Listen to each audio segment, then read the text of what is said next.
Hello students, मैं आप लोगों का biology teacher Brajesh sir, director of the new Vivekananda classes, पिछले कई सालों से लगा हुआ हूँ आप लोगों को बनाने के लिए। कई सारे लोग भारत के अलग अलग शहरों में अपनी डॉक्टरी की सेवाएं दे रहे हैं। कई सारे छात्र अभी अध्ययनरत है अलग अलग मेडिकल कॉलेज में। आशा करता हूँ कि आप लोगों के एग्ज़ाम भी अच्छे जाएं और आप लोग भी आगे चल के अपना नाम रोशन करें। तो देखिए, ये सेकंड चैप्टर है 12th NCERT का, सेक्सुअल रिप्रोडक्शन इन एंजियोस्पर्म्स। तो अब एंजियोस्पर्म्स क्या हैं? Flowering plant. तो एक फ्लावर के मालूम होगा आप लोगों को 4 पार्ट होते हैं: calyx, Corolla, androecium, gynoecium. Androecium is the male reproductive part and gynoecium is the female reproductive part. तो मैं यहाँ पर आप लोगों को आज इसका एक सेकंड पार्ट बताने जा रहा हूँ और वो पार्ट है मेगास्पोरोजेनेसिस एंड मेगागैमीटोजेनेसिस। ये एक इम्पॉर्टेंट पार्ट है, मेगास्पोरोजेनेसिस एंड मेगागैमीटोजेनेसिस। ये जो मेगास्पोरोजेनेसिस या मेगागैमीटोजेनेसिस है, तो एंजियोस्पर्म प्लांट्स में जो ओव्यूल है वो ओव्यूल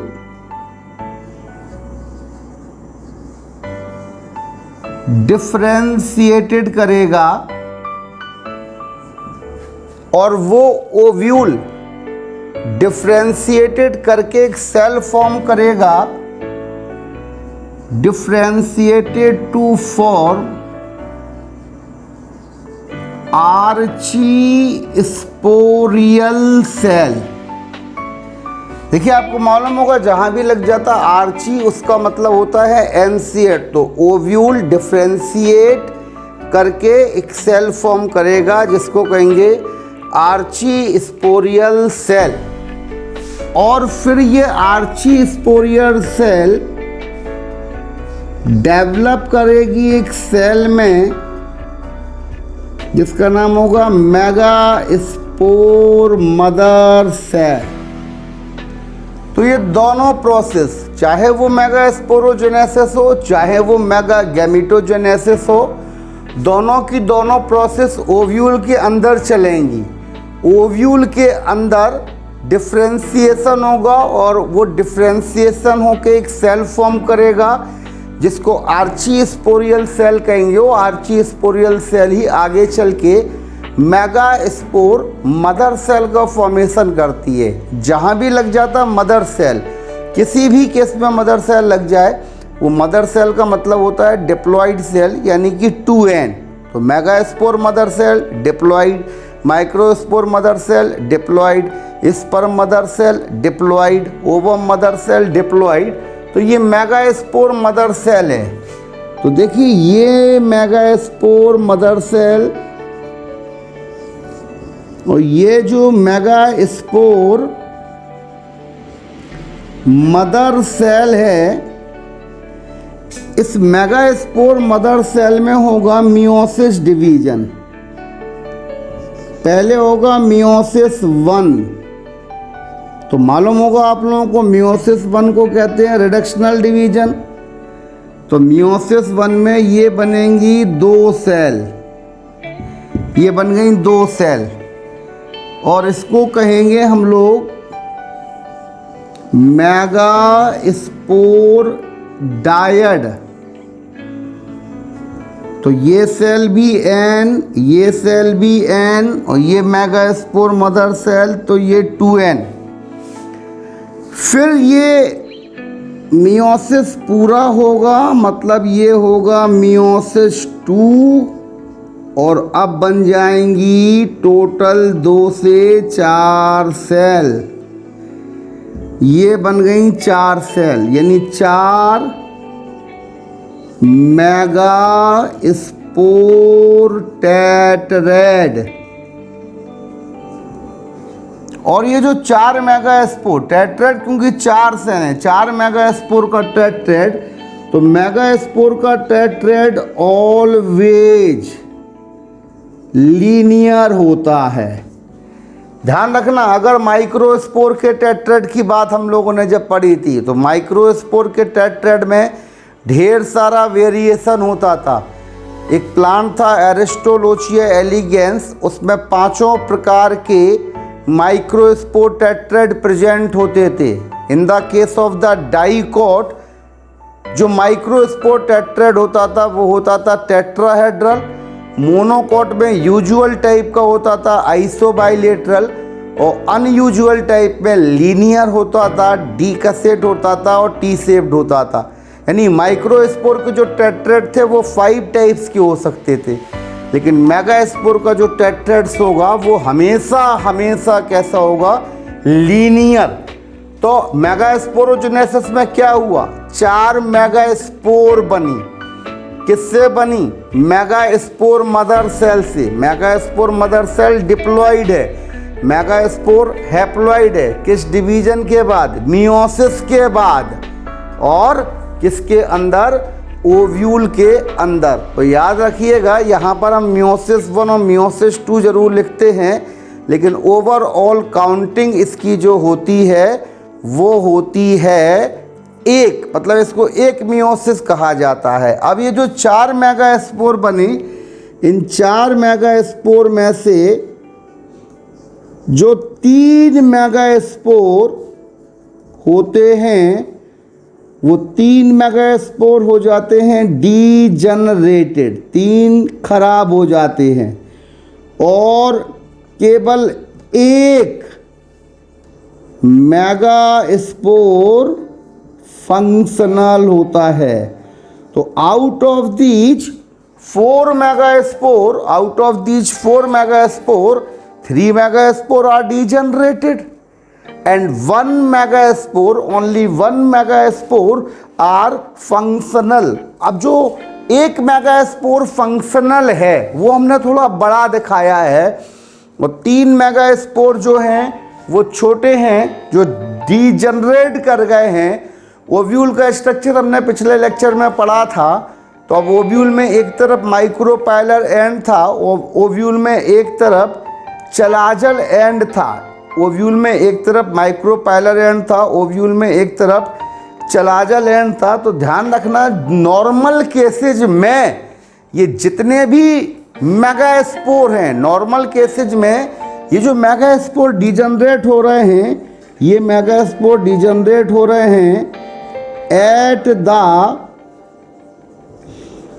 माइक्रोपाइलर एंड, यानी वो माइक्रोपाइलर एंड के 3 मेगास्पोर डिजनरेट हो रहे हैं। बहुत काम की बात है भी, ये आएगी। और नॉर्मल केसेज में जो फंक्शनल मेगास्पोर है वो होता है एट चलाजल एंड। तो in most of the cases, that is the in normal cases, ज़्यादातर केसेज में जो फंक्शनल मेगास्पोर है वो चलाजल एंड की होती है, और जो डीजनरेटेड मेगास्पोर 3 होती हैं वो होती हैं माइक्रोपाइलर एंड की। तो what is the definition of the megasporogenesis? Formation of the 4 haploid megaspore, formation of the 4 haploid megaspore from the diploid megaspore mother cell after meiosis. दिख जरूर रहे हैं 1 और 2, लेकिन काउंटिंग होगी 1 मियोसिस की, after meiosis and inside the ovule. NEET में अक्सर क्वेश्चन पूछा जाता कि ओव्यूल किसके इक्विवेलेंट होता है, तो ovule is the equivalent of the megasporangium. तो ओव्यूल में डिफ्रेंशिएशन हुआ, और ओव्यूल डिफ्रेंशिएट होके एक सेल बनाई, जिस सेल का नाम है आर्चीस्पोरियल सेल। ये आर्चीस्पोरियल सेल आगे चल के डिफ्रेंशिएट हुई एक मेगास्पोर मदर सेल में। फिर मेगास्पोर मदर सेल में मियोसिस हुआ, मियोसिस 1, मियोसिस 2, मतलब 1 मियोसिस। तो पहले बना डायड, फिर बना टेट्रेड। मेगास्पोर का जो टेट्रेड्स होता वो ऑलवेज होता लीनियर, 3 मेगास्पोर जो माइक्रोपाइलर एंड की डिजनरेट हो गई, केवल एक मेगास्पोर फंक्शनल है। जो मेगास्पोर फंक्शनल है वो मेगास्पोर जो होती है वो होती है चलाजल एंड की। अब हम लोग यहाँ पर देखेंगे मेगागैमीटोजेनेसिस क्या होती है। तो देखिए ये है एक फंक्शनल मेगास्पोर, ये फंक्शनल मेगास्पोर है। और कितनी मेगास्पोर है? एक। चूंकि एक मेगास्पोर है तो इसको हम कहेंगे मोनोस्पोरिक। अभी सारी बातें आपको क्लियर हो जाएंगी। मोनोस्पोरिक। और ये फंक्शनल मेगास्पोर नॉर्मल केसेज में किस एंड की तरफ थी? Chalazal end. क्योंकि माइक्रोपाइलर एंड की जो 3 मेगास्पोर थी वो डिजनरेट कर गई थी। अब इस फंक्शनल मेगास्पोर में ये होगा वन टाइम, यानी first time F N D का मतलब होता है free nuclear division, strictly free nuclear, मतलब न्यूक्लियस डिवाइड हो रहा लेकिन वॉल का फॉर्मेशन नहीं हो रहा। मतलब न्यूक्लियस डिवाइड हो रहा मतलब कैरियोकाइनेसिस, लेकिन वॉल नहीं बन रही मतलब साइटोकाइनेसिस नहीं हो रहा। तो फ्री न्यूक्लियर डिवीजन जो एक प्रकार का माइटोसिस है, तो फ्री न्यूक्लियर डिवीजन का मतलब होता है karyokinesis not followed by the mitokinesis. जैसे ही वन टाइम इसमें फ्री न्यूक्लियर डिवीजन हुआ तो बन गए ये 2 न्यूक्लियाई। फिर इसमें हुआ second time F N D, दूसरी बार एफ एन डी, तो 2 न्यूक्लियस से बन गए ये 4। और फिर हुआ इसमें ये third time F N D, तो 4 से बन गए ये 8 न्यूक्लियस। 4 से ये बन गए 8 न्यूक्लियस। और ये 8 के 8 जो न्यूक्लियस हैं उन 8 न्यूक्लियस का जो ओरिएंटेशन है वो कुछ इस प्रकार से हो जाएगा। मतलब जब 8 न्यूक्लियस बन जाते तो उसके बाद फिर वॉल बनती है। तो ये 8 न्यूक्लियस जो हो बने वो कुछ इस प्रकार से बन जाते हैं। ये एक हो जाता एग के आजू बाजू में ये 2 हो जाते हैं सिनर्जिड्स।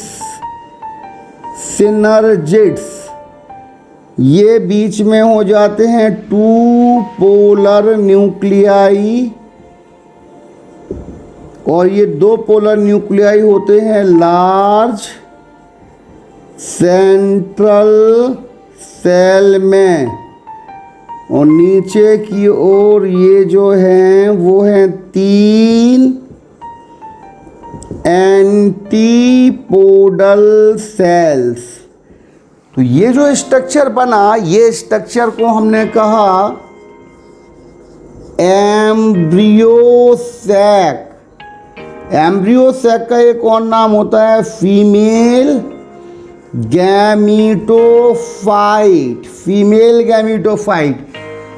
जिस प्रकार से मेल रिप्रोडक्टिव सिस्टम में पॉलन ग्रेन को मेल गैमीटोफाइट कहते थे, उसी प्रकार से फीमेल सिस्टम में एम्ब्रियोसैक को फीमेल गैमीटोफाइट कहते हैं। और ध्यान रखना, गैमीटोफाइट कोई भी हो, मेल हो या फीमेल हो, गैमीटोफाइट आर ऑलवेज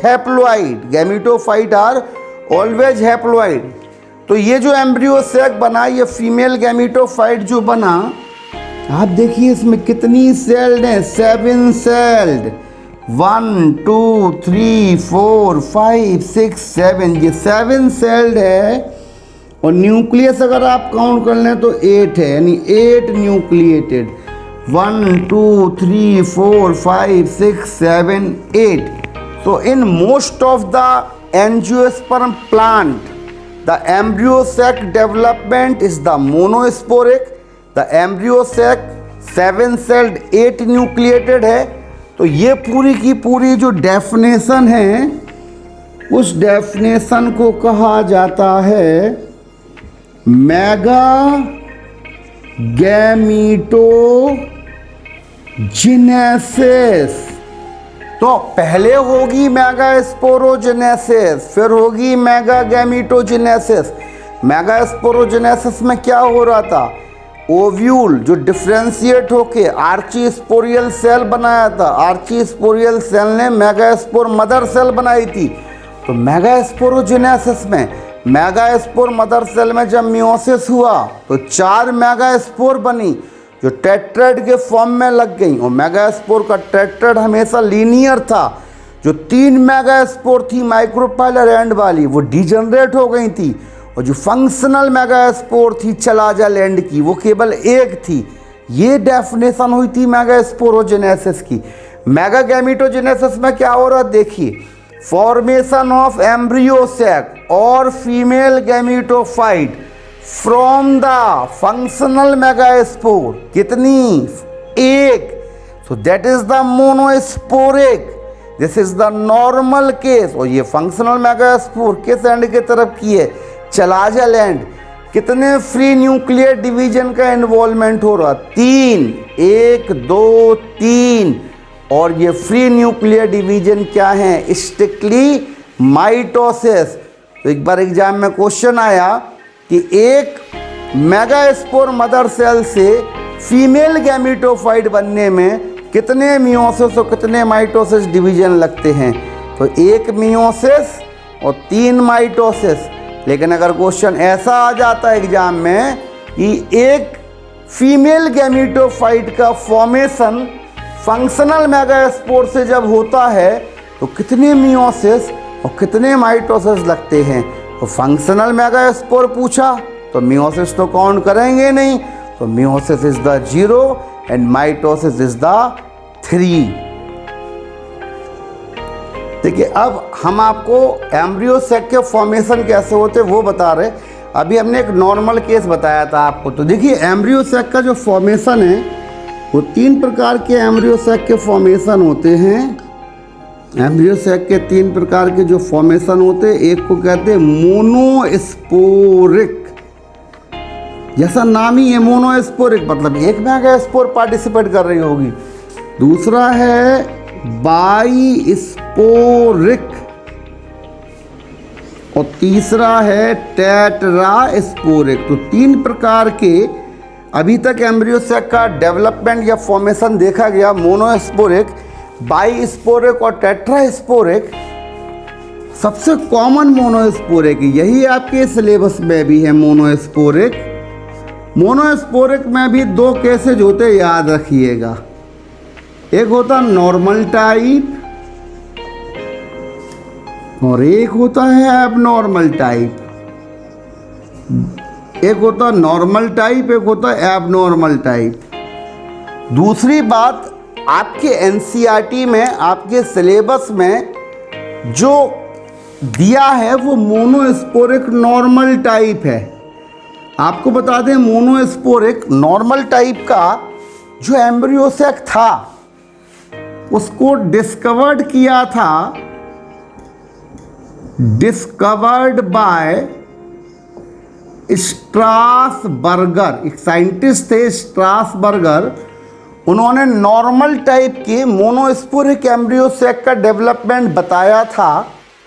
और ये नॉर्मल टाइप का जो डिस्कवर्ड किया था स्ट्रासबर्गर ने, उन्होंने जिस प्लांट में इसको खोजा था उसका नाम था पॉलीगोनम, इन पॉलीगोनम।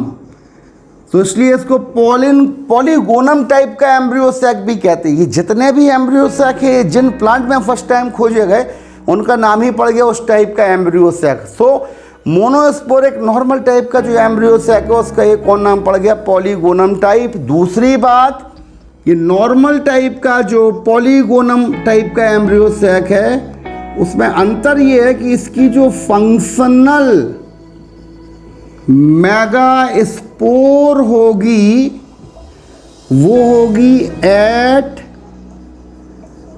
Chalazal end. कितनी मेगास्पोर बनी थी? 4 में कितनी डिजनरेट हो गई थी?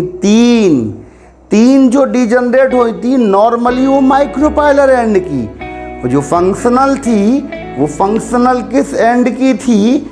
चलाजल एंड की, वो फंक्शनल जो थी वो थी चलाजल एंड की।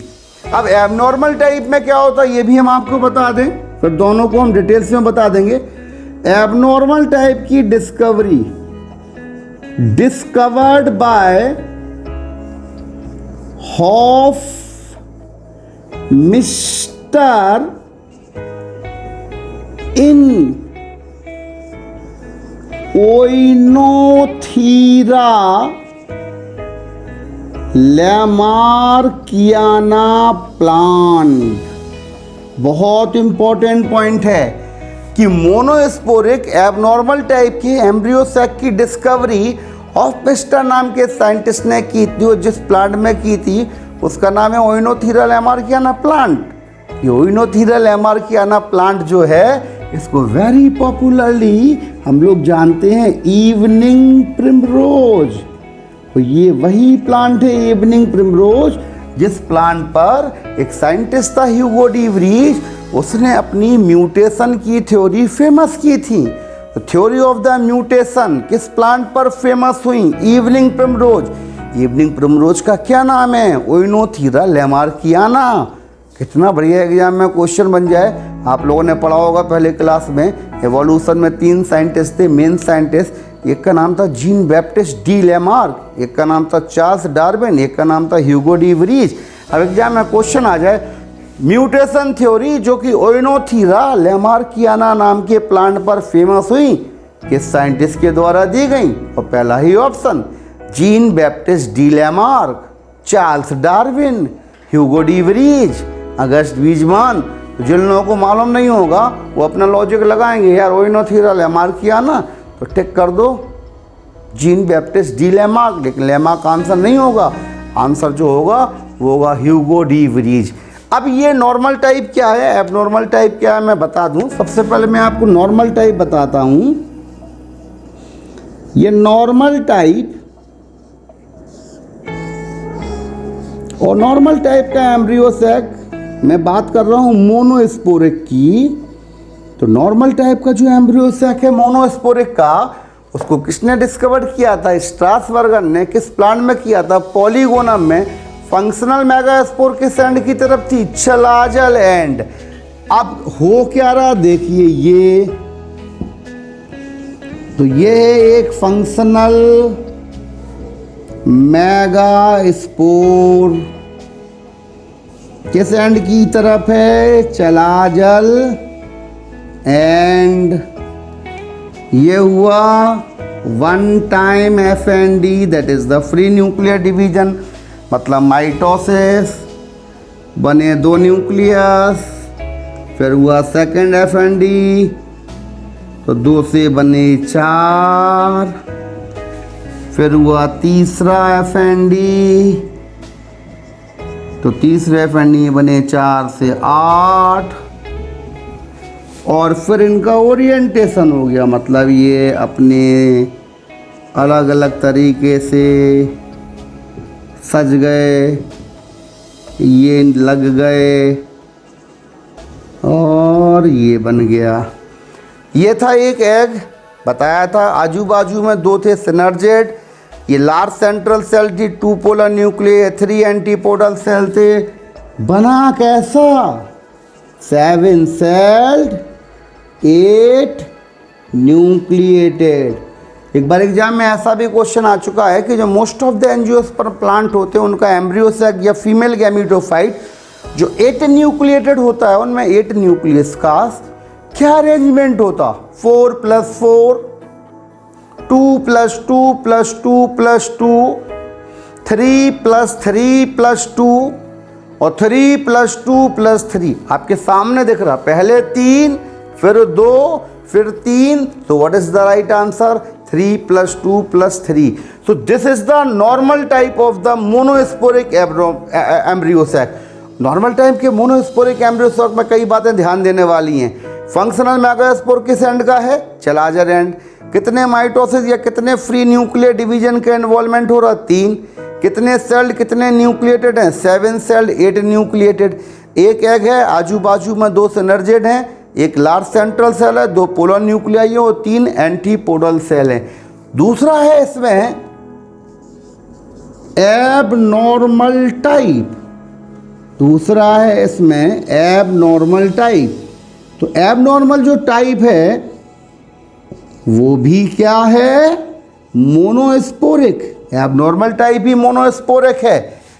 अब इसमें कुछ चीज़ें चेंज हो जाएंगी, वो चीज़ें वो चेंज होंगी, वो ये हैं जो फंक्शनल मेगास्पोर है, यहाँ थी चलाजल एंड, तो यहाँ पर हो जाएगी माइक्रोपाइलर एंड। ये एक बड़ा पॉइंट है, आपको याद करना पड़ेगा। यानी एबनॉर्मल टाइप का जब मोनोस्पोरिक डेवलपमेंट की डिस्कवरी हॉफमिस्टर नाम के साइंटिस्ट ने ओइनोथीरा लैमार्कियाना प्लांट में की, तो इन्होंने देखा उल्टा हुआ। यानी इन्होंने क्या देखा, जो 3 चलाजल एंड की माइक्रोस्पोर मेगास्पोर थी वो डिजनरेट हो गई, और जो मेगास्पोर फंक्शनल थी वो माइक्रोपाइलर एंड की। दूसरा इन्होंने देखा इसमें जैसे ही 1 टाइम FND हुआ तो एक से बने 2 न्यूक्लियस, फिर 2 टाइम FND हुआ तो 2 से बने 4 न्यूक्लियस, और फिर ये चारों के चारों न्यूक्लियस कुछ इस प्रकार से लग गए। ये एग, ये आजू बाजू में 2 सिनर्जेट्स, और ये 1 पोलर न्यूक्लियाई। अब बड़ी चीज़ देखिए, आपको इस एम्ब्रियो सेक में केवल 2 फ्री न्यूक्लियर डिवीजन का इन्वॉल्वमेंट दिख रहा है, इसलिए टोटल न्यूक्लियस कितने बने, 4, और 4 सेल, मतलब ये हुआ 4 सेल्ड 4 न्यूक्लिएटेड। तो 4 सेल्ड 4 न्यूक्लिएटेड एक एबनॉर्मल टाइप का मोनोस्पोरिक एम्ब्रियोनिक डेवलपमेंट है। अब 4 सेल्ड 4 न्यूक्लिएटेड में एक एग, आजू बाजू में 2 सिनर्जिड, एक सेंट्रल सेल लेकिन उसमें एक पोलर न्यूक्लियाई। अब आप देखिए ये 4 सेल्ड 4 न्यूक्लियाई जिसकी डिस्कवरी हॉफमिस्टर ने ओइनोथीरा लैमार्कियाना प्लांट में की थी, इसमें एंटीपोडल सेल तो है ही नहीं। What is the number of the antipodal cell in this type of the embryo sac, 0। So this is the abnormal type. तो एक बार हम लोग देख लेते what is the difference in between the monosporic normal type and abnormal type. Normal type 3 mitosis का involvement, abnormal type 2 mitosis का involvement. Normal type monosporic में functional megaspore at the micropylar end नहीं होगी, एट द चलाजल एंड। जबकि abnormal type में जो functional megaspore होगी वो कहाँ पर होगी, माइक्रोपाइलर एंड। नॉर्मल टाइप का जो मोनोस्पोरिक एम्ब्रियोसेक डेवलपमेंट है उसमें 7 सेल 8 न्यूक्लिएटेड है, और एबनॉर्मल टाइप का जो मोनोस्पोरिक डेवलपमेंट है उसमें 4 सेल्ड 4 न्यूक्लिएटेड हैं। अब अगला आपको बता रहे हैं मोनोस्पोरिक के बाद बाइस्पोरिक एम्ब्रियोसेक। देखिए बाइस्पोरिक एम्ब्रियोसेक का जो एग्जाम्पल है उसके एग्जाम्पल को हम लोग कहते हैं एलियम टाइप। एक्चुअली मैं बार बार बता रहा कि जितने भी एम्ब्रियोसेक के डेवलपमेंट थे ये अलग अलग प्लांट में डिस्कवरी हो, उसके बेस पे इनके नाम पड़ गए, साइंटिस्ट के नाम कभी आते नहीं हैं, बता जरूर दिया अभी हमने आपको हॉफमिस्टर वगैरह का। तो बाइस्पोरिक एम्ब्रियोसेक की डिस्कवरी जो हुई थी वो जिस प्लांट में हुई थी, एम्ब्रियोसेक में हुई थी। इसमें क्या होता है कि जो मेगास्पोर होती केवल 2 डिजनरेट होती और 2 फंक्शनल हो जाती, और ये है 2 फंक्शनल मेगास्पोर। इन 2 फंक्शनल मेगास्पोर में हुआ एक बार एफएनडी ध्यान रखना स्ट्रिक्टली फ्री न्यूक्लियर डिवीजन है जो एक प्रकार का माइटोसिस है। तो अब इनमें बन जाएंगे 1 से 4 न्यूक्लियस, और फिर इनमें होगा सेकेंड टाइम एफएनडी, तो 4 से बन जाएंगे 8 न्यूक्लियस, और वही सेम टू सेम ओरिएंटेशन। ये एक एग, आजू बाजू में 2 सिनर्जेट, ये large central cell, 2 polar nuclei और नीचे 3 एंटीपोडल सेल, मतलब 7 सेल्ड 8 न्यूक्लिएटेड। तो आप देखें जो बाइस्पोरिक एम्ब्रियोसैक है एलियम टाइप, तो Allium type is the bisporic embryo sac development. तो इसमें या तो एक ही सेल में दोनों न्यूक्लियस हो जाएंगे या 2 सेल हो जाएंगी, और एक बार फ्री न्यूक्लियर डिवीजन होगा 4 बनेंगे, 2 बार बनेंगे 8 बन जाएंगे, वो लग जाएंगे ये। तो बाइस्पोरिक एम्ब्रियोसैक के डेवलपमेंट में जो एम्ब्रियोसैक बना वो कितने सेल कितने न्यूक्लिएटेड है, 7 सेल 8 न्यूक्लिएटेड। और कितने माइटोसिस का इन्वॉल्वमेंट हो रहा, 2 माइटोसिस का इन्वॉल्वमेंट हो रहा। अगला होता है tetrasporic embryo sac, tetrasporic embryo sac development. इसमें क्या होता, कोई भी मेगास्पोर डीजनरेट नहीं होती और एक ही मेगास्पोर में चारों मेगास्पोर के न्यूक्लियस आ जाते, और वन टाइम हुआ इसमें एफएनडी केवल एक बार। तो देखो एक बार हुआ तो 4 से कितने न्यूक्लियस बन गए, 8। और जैसे ही 8 न्यूक्लियस बने तो इनका भी अरेंजमेंट वैसे ही हो गया, एक एग, आजू बाजू में 2 सिनर्जेट, फिर ये 3 एंटीपोडल सेल, ये भी 7 सेल्ड 8 न्यूक्लिएटेड, ये भी 7 सेल्ड 8 न्यूक्लिएटेड। ध्यान रखना टेट्रास्पोरिक एम्ब्रियोसैक की डिस्कवरी के लिए जो हम सबसे कॉमन प्लांट का आपको एग्जाम्पल दे रहे हैं वो दे रहे हैं Adoxa type. So Adoxa type is the tetrasporic embryo sac development, वो भी 7 सेल्ड 8 न्यूक्लिएटेड है, लेकिन कितना माइटोसिस हो रहा है, एक। एलियम टाइप भी 7 सेल्ड 8 न्यूक्लिएटेड है, लेकिन बाइस्पोरिक कितने फ्री न्यूक्लियर डिवीजन इन्वॉल्व हो रहे हैं, 2। और पॉलीगोनम टाइप का मोनोस्पोरिक एम्ब्रियोसैक का डेवलपमेंट था, वो भी 7 सेल्ड 8 न्यूक्लिएटेड था, लेकिन उसमें कितने फ्री न्यूक्लियर डिवीजन इन्वॉल्व हो रहे थे, 3। यानी एक पॉइंट हम ये कह सकते हैं कि most of the embryo sac development, ज्यादातर एम्ब्रियोसैक की डेवलपमेंट 7 सेल्ड 8 न्यूक्लिएटेड हैं। दूसरा एक पॉइंट, जो मैक्सिमम वेरिएशन होता है इन टेट्रास्पोरिक टाइप, एक्चुअली मैंने टेट्रास्पोरिक टाइप का आपको सिर्फ एक ही टाइप बताया, एडोक्सा टाइप, लेकिन सबसे ज़्यादा जो वेरिएशन होता है वो सबसे ज़्यादा वेरिएशन जो होता है वो टेट्रास्पोरिक में होता है। उसमें कई टाइप होते, पेपेरोमिया होता, अलग अलग होते, बहुत वेरिएशन होता। तो most of the angiosperm plant के जो एम्ब्रियोसैक या फीमेल गैमेटोफाइट हैं वो 7 सेल्ड 8 न्यूक्लिएटेड हैं। अब मैं आपको नीट 2019 उड़ीसा सेक्शन का एक क्वेश्चन डिस्कस करने जा रहा हूं, जो नीट में सबसे बेहतर क्वेश्चन मुझे इस पार्ट से आज तक लगा।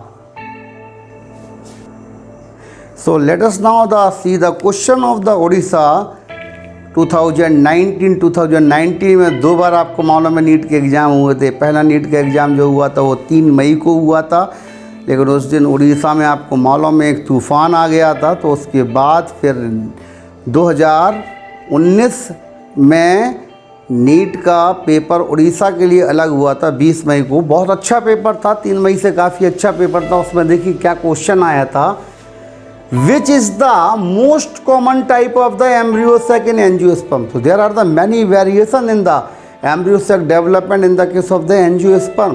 तो याद करिए एंजियोस्पर्म का जो मोस्ट कॉमन टाइप है आपके एनसीईआरटी में केवल एक ही दिया, that is the most common type.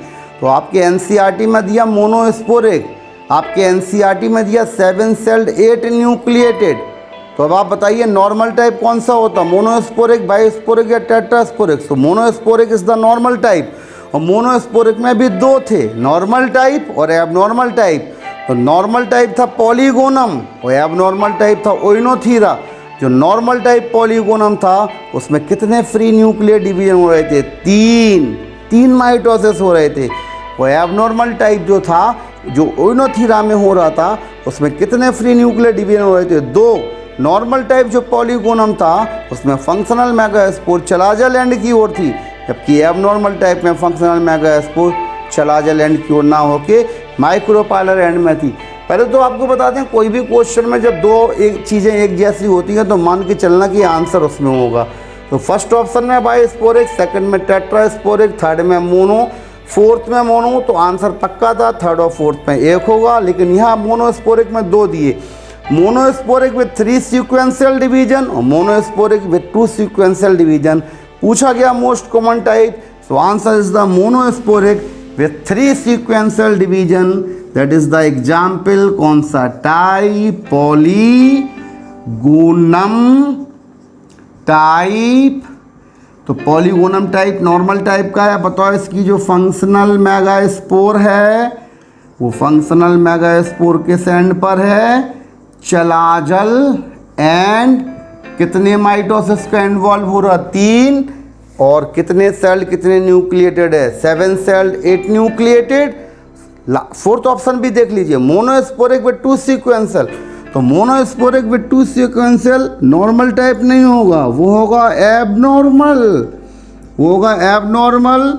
और एबनॉर्मल टाइप किस प्लांट में था? अभी मैंने बताया था ओइनोथीरा। तो जब उसमें 2 सीक्वेंशियल डिवीजन हो रहे थे तो टोटल सेल कितनी बन रही थी? 4। यानी कितने सेल कितने न्यूक्लिएटेड था? 4 सेल्ड 4 न्यूक्लिएटेड। और इसके केस में जो एंटीपोडल सेल थी वो थी 0। पहला ऑप्शन भी देख लेते हैं। पहला ऑप्शन है बाइस्पोरिक विद 2 सीक्वेंशियल।